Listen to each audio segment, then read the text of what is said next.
Bwana Yesu asifiwe. Bwana asifiwe sana. Amen. Binafsi nipende kuwashukuru kwa wakati wenu mzuri ambao mmejitolea kuja, na pamoja na wale ambao wanatusikiliza sehemu zozote duniani. Nilioko mbele yenu kwa majina yangu officially naitwa Regnard Swai ama Roni. Ni mwalimu msaidizi Neema Gospel Choir, lakini ni mjumbe katika technical team chini ya technical director Mr. Fredrick Masanja kama mwalimu mkuu. Bwana Yesu asifiwe.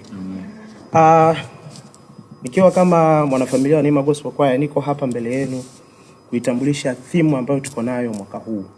Tumekuwa na, kama alivyosema mwenyekiti, tumekuwa na muendelezo wa hizi ibada kuanzia 2021 tukafanya na 2023, lakini pia kwa neema ya Mungu mwaka huu tunafanya tena ibada nyingine ya worship in spirit.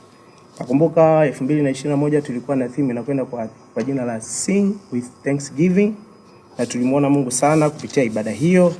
Lakini Mungu akatupa nafasi tena mwaka 2023 tukiwa na theme inayosema Victorious Journey, na ilikuwa kweli ni safari ya ushindi. Katika yote tuliyopita tulimuona Mungu na ibada ilifanikiwa sana.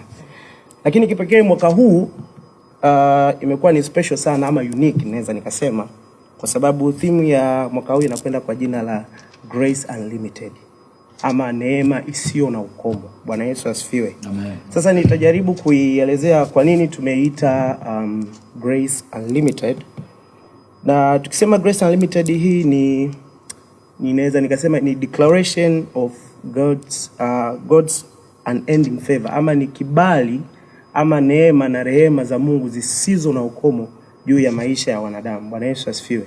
Nikiongelea kwa upande wa Neema Gospel Choir, we have seen God akitutoa katika level moja kwenda kwenye level nyingine, na wala si kwa nguvu zetu wala akili zetu. Ndio tunaita Grace Unlimited ama neema isiyo na ukomo. Na tumekuwa inspired na Grace Unlimited kupitia kitabu cha Wakorintho wa pili sura ya 12 mstari wa 9 hadi wa 10. Lakini favorite part yetu iko kwenye huo mstari wa 9, ambayo nitaisoma kwa lugha ya Kiingereza lakini pia kwa lugha ya Kiswahili. Kwa lugha ya Kiingereza anasema, My grace is sufficient for you.